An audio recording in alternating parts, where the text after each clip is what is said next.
everyone, this is Dr. Alex Avila with Love University, and we're back. I'm an author, psychologist, and speaker. Every week we talk about how to love ourselves, others, and a higher nature, how to improve our finances, career, health, and spirituality. And today we have a Invincible You Special Edition podcast, in which we talk about inner power, inner riches, can also manifest outwardly in success and also wealth and also happiness. We've been talking about my book, The 3 Secrets of Happiness, Forever Joy Can Be Yours, in this segment of the Invincible You Special Edition. And it's a modern fable of a pompous psychiatrist who goes to the mountain to find the secrets of happiness and learns forgiveness, gratitude, optimism, and love from a mystical monk, martial arts master named Tanaka. Last week we were talking about gratitude, which is the first secret of happiness. Today we're talking about the second secret, which is optimism. We pick up for where we left off, Harry and Tanaka on the mountain having a very spirited discussion. "I'm so grateful I came here today to see you, teacher," said Harry. "That's the spirit, Harry," replied Tanaka. "Gratitude is wonderful, but it is not enough. We humans need something else to be truly happy." "What is that, teacher?" asked Harry with increasing curiosity and excitement. He sincerely wanted to know all the secrets of happiness, every single one. "Joyful optimism is the answer," said Tanaka. "Some call it faith, hope, expectations of a better day. Whatever you call it, joyful optimism is a perfect cure for anxiety, the perfect remedy for those who are afraid of the future. It is the secret of happiness." Now, Harry was confused. He wanted some clarification. "But teacher, when we discussed gratitude, I thought you emphasized the importance of focusing on the now instead of the future." "Not exactly, Harry," explained Tanaka patiently. "I said gratitude deals with the present. However, the future is always ever present in the minds of men and women. We must deal with it somehow. But the trouble is that most people deal with the future wrongly. They either become too excited about it or they fear it, worrying endlessly about what will happen to them. Of course, neither is the correct response. Being overly excited about the future, for example, only sets you up for failure, as you fall under the influence of the universal law of human nature known as the Pendulum Principle." "What is that, teacher?" "I'll give you an example," offered Tanaka. "In my pocket, I have a gold nugget worth $10,000. I would like to give it to you for being my guest today and for listening to the ramblings of an old man. How do you feel about that?" "Are you sure you want to give me that, teacher?" replied Harry humbly. "The nugget is worth a lot of money." "Yes, I'm sure," insisted Tanaka. "Here, please take it. You would make me very happy if you did." Tanaka took out a large nugget of shiny gold from his pocket and gave it to Harry. "Thank you, I'm very grateful," said Harry, beaming with gratitude after receiving such a valuable gift from his generous teacher. "What will you do with the nugget?" asked Tanaka. "I insist that you sell it and buy anything you want with it." "Well," replied Harry excitedly, "I could take my partner Jane on another one of those fantastic cruises we love, a Caribbean delight. Or I could buy my son some of the guitar equipment he has been asking for." Or, "Harry," said Tanaka. "Yes?" "It's not real." "What?" "The nugget I just gave you is fool's gold," said Tanaka. "It's fake. It's not real. It has no value." "You son of a," said Harry with rumbling anger coming from the pit of his stomach. "Now be careful," warned Tanaka as he pointed his trained hands toward Harry. "Would you like another demonstration of my fast reflexes and sharp movements?" "No, thanks," replied Harry quickly, recalling his last martial arts encounter with Tanaka, a particularly unpleasant experience he wasn't eager to repeat. Warily he spoke. "No disrespect intended, teacher, but you fooled me with the gold nugget. You had me thinking one way, that I would get the gold, and then you switched it on me, and then a light shone in Harry's eyes. He finally got it. You were doing this to prove a point, weren't you, teacher? It's the Pendulum Principle." "Correct, Harry," said Tanaka. "Now you're learning. In fact, you're learning 2 important points. First, you're discovering how to stop your anger in the moment it occurs. You're executing a stop thought. As a fiery and negative anger thought attacks you, you stop it right there in its tracks. This gives you more confidence and power to stop negativity the next time it rears its ugly head. Secondly, you have tapped into what we were talking about, the Pendulum Principle. This is about highs and lows, and it works like this. Something exciting happens to you. You get a raise, make some unexpected money, or meet an attractive person. Now you momentarily feel good about yourself. You're excited, animated. You even call this happiness. But guess what? You're now at the top swing of the pendulum. You can do no wrong. You're on top of the world, and a million other cliches. But then the pendulum swings down. The raise comes with new responsibilities at work you don't want. The unexpected money tempts you into spending beyond your means. The attractive person turns out to be a dud. Nothing works out the way you planned. Now you feel disappointed and frustrated. And Harry, here's the worst part. Even if the raise gave you enough money and the date was wonderful, you're still going to experience the pendulum principle at some point, when the high of the thrill wears off and you come back down to your regular state of being. No matter how nice the prize or circumstance was, you will still inevitably suffer from a certain sense of emptiness that takes over once the initial excitement and thrill vanish. I can see that, realized Harry. Excitement can't sustain itself. I see how quickly I move from excitement to anger when I realize that the gold nugget wasn't real. Even if the prize turns out good, excitement must always move in the other direction at some point, turning it into boredom, disappointment, frustration, and yearning. Exactly, Harry, and guess what? Here's the kicker. What goes up must come down in equal proportion to how high it was. In other words, if you experience an excitement level of plus 99 from the prospect of receiving the gold nugget, you're going to swing down to the level of negative 99 on the negativity scale, suffering from emotions like anger and frustration. When you realize that the gold nugget is a fake, it happens every time. Whatever high you get from an external source will eventually result in an equally low level of discomfort and dissatisfaction once the psychological scale shifts in the opposite direction. That explains a lot of my life up to now, said Harry. Even if I get a great result or have a wonderful experience, I often feel empty and let down afterwards. Maybe not at the moment I get that pleasure or acquisition, but definitely later on that night or that week or that month. It happens to me all of the time. Of course, Harry, that is the pendulum principle, explained Tanaka. It's the inevitable result of false excitement. False excitement, asked Harry. False excitement, Tanaka elaborated further, is not true lasting pleasure like self-mastery, spiritual love, compassion, and peace. False excitement is a temporary elation brought about by an external result or situation that you momentarily call good. It's not necessarily good at a deep level. It just appears good because it's new, it's exciting, it's fresh. But once the newness, novelty, and excitement wears off, what you have left is the other side of the coin, craving, disappointment, and despair. How can we get around the pendulum principle, teacher? Simple, replied Tanaka, smiling. He liked it when students asked intelligent questions. First, we need to recognize exactly how the pendulum principle works, the way it jerks us from excitement to emptiness and back again. We need to learn how to refuse the false excitement it offers when it tries to seduce us with pleasant visions of the future, with false promises, hopes, and expectations. Instead of basing our lives on the flimsy promises of an exciting yet hazy future, we need to ground ourselves on the rock-solid steadiness of the present now, on feeling grateful for the present moment.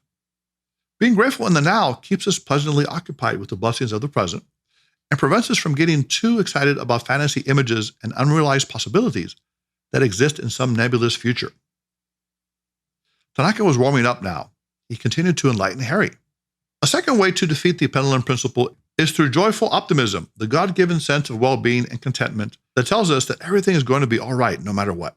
With joyful optimism in our lives, we are certain that the future will turn out perfectly fine for us, just the way the universe intended it, without us having to add our own extraneous hopes, expectations, worries, fears, and excitements to the mix.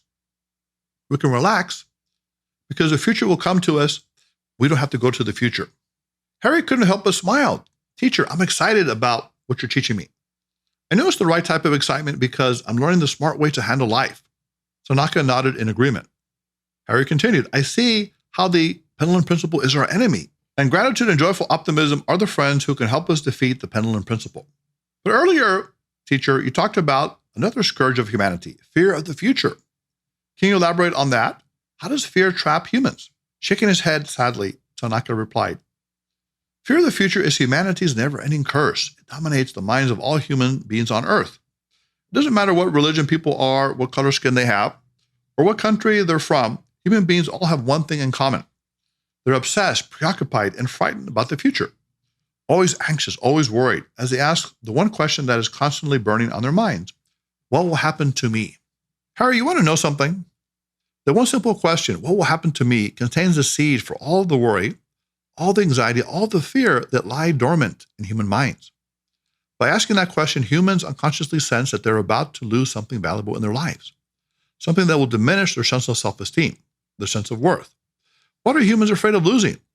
everything imaginable, their health, their looks, their youth, their money, their possessions, their abilities, their way of life, their intelligence, their loved ones, their reputation, even their very lives.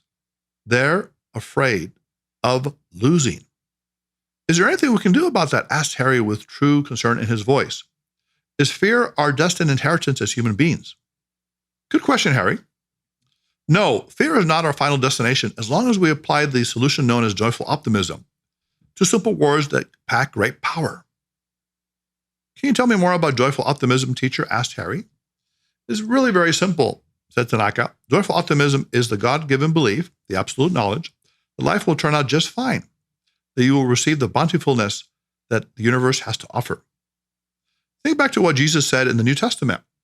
Therefore, I tell you, do not worry about your life, what you will eat or drink, or about your body, what you will wear. Can any one of you, by worrying, add a single hour to your life? And why do you worry about clothes? See how the flowers of the field grow. They do not labor or spin. Yet I tell you that not even Solomon in all of his splendor was dressed like one of these. The message of Jesus was simple, Harry, continued Tanaka. Thinking about your life, worrying about it, won't make you any taller, prettier, richer, or happier. The only thing you have to do right now is to stop worrying about your life, realize that God will provide everything. Even the clothes you wear on your back will be provided by God. Everything will work out perfectly fine as long as you believe that it will. Tanaka was just getting started. He could barely contain his own excitement and enthusiasm as he continued sharing the power of optimism with Harry. Joyful optimism is incredible, Harry. It's the absolute cure for whatever ails you. Do you have job troubles, love troubles, or health troubles? No problem. Joyful optimism will get you back on the right track, helping you feel better about yourself, encouraging you to take more of the right actions, giving you the willpower and confidence to attract all the truly good things in your life. But I already have joyful optimism, said Harry with an unconvincing look on his face. I really do. Looking deep within Harry's soul, Tanaka knew the truth that Harry wasn't admitting to himself. No, Harry, you know that's not true. Joyful optimism is not your daily companion. If it was, you wouldn't be here now looking for the secrets of happiness. You would have already recognized those answers within yourself. You would not need me. You will live your life in joyous optimism every minute of every day, not knowing when or how the blessings will come, but knowing with unconditional certainty that they will come. Knowing it just as you know that I am standing here right now before you at this very moment. You're right, teacher, said an abashed Harry. I don't have joyful optimism. I've been fooling myself into thinking that I did have it. But how can I get it? You don't have to get it, replied Tanaka. You already have it. Can you explain, teacher?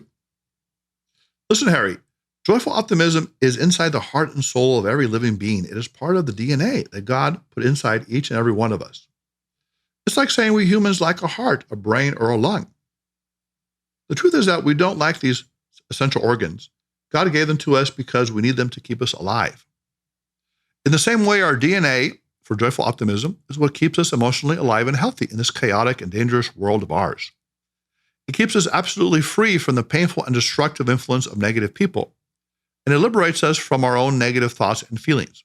Why then do so few people manifest this joyful optimism in their lives? Asked Harry. Because humans are asleep, dreaming they're awake, replied Tanaka with a hint of sadness. They think they're living true and authentic lives when all they're really doing is going through the motions. They sleep, eat, defecate, procreate, work a little, and then start the whole sordid mess all over again the next day. They are robots dreaming they are humans. How can they wake up? Asked Harry with intense interest. He wanted to know the answer he needed to know.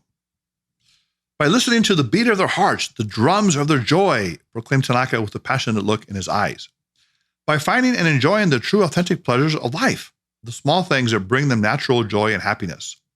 Communing with nature, spending quality time with family and good friends, playing with animals and children, making love while being in love, meditating, praying, and connecting with God, creating, laughing, and loving. Whatever gives them natural and authentic pleasure is a key to that joy, to that perpetual optimism and openness they had when they were children. Yes, Harry, children are the truest, purest expression of joyful optimism. Children, God bless them, haven't yet been spoiled by the conformity, falsehood, hatred, and fear of much of society. They still hope, they still dream, they still believe. That is the spirit of childhood, fun, authentic, true, natural, and full of joyful optimism. Teacher, I've heard all this before, said Harry with a sudden tone of cynicism. Yes, I know, children are supposed to be happy, joyful, playful, blah, blah, blah, but I don't buy it. My own childhood was terrible. My parents were jerks. Today, society would call them abusive. And I didn't have much fun growing up. I always felt like a mini adult, having to take too much responsibility for my younger siblings. I can hardly remember any good times. It was a terrible childhood. I wasn't joyfully optimistic. Listen carefully, Harry, corrected Tanaka. I didn't say childhood was always wonderful. I said the spirit of a child is fun, authentic, true, natural, and full of joyful optimism. Unfortunately, parents and other grown-ups often mess it up for children. Many parents bring their own personal neurosis, their fears, resentments, addictions, and superstitions into the role as parents. Instead of giving their children abundant love with reasonable limits, these misguided parents give their children their own negativity, their fears, doubts, and pains. An insidious pattern now emerges. Addictive parents raise addictive children. Cold and abusive parents raise cold and abusive children. The cycle continues for generations with no end in sight.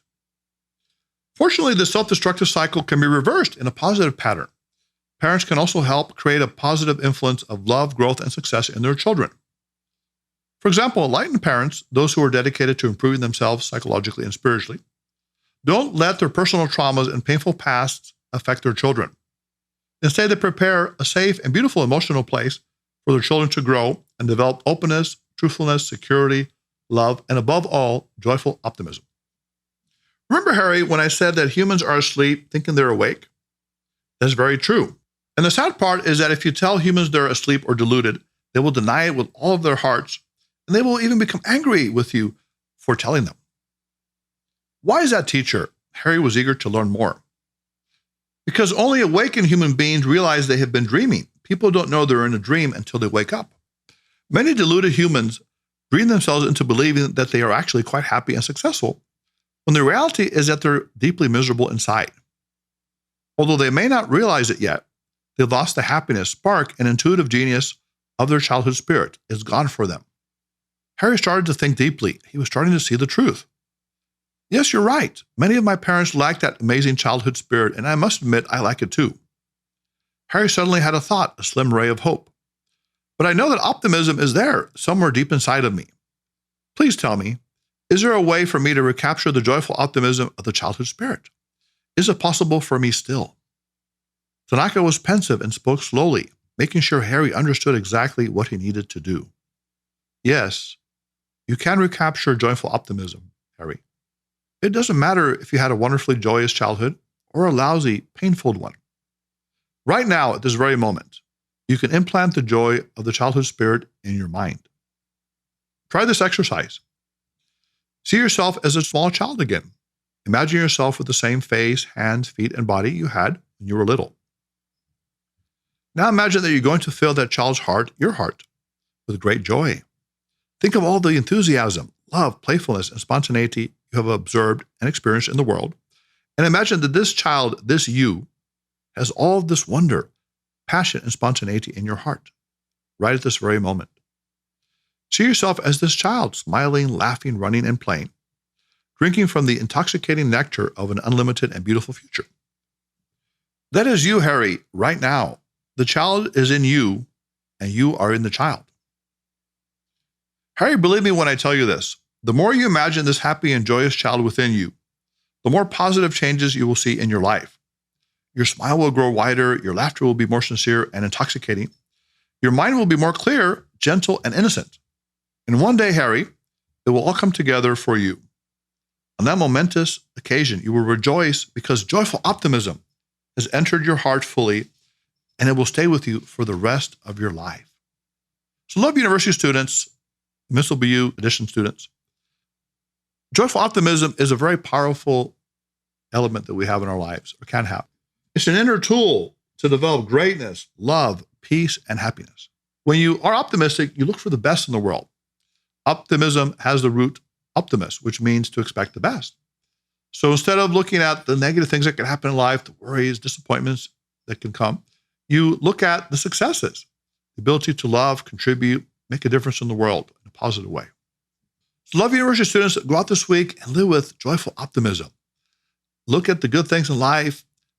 expect the best for the future, and help other people as well live the optimistic and positive life.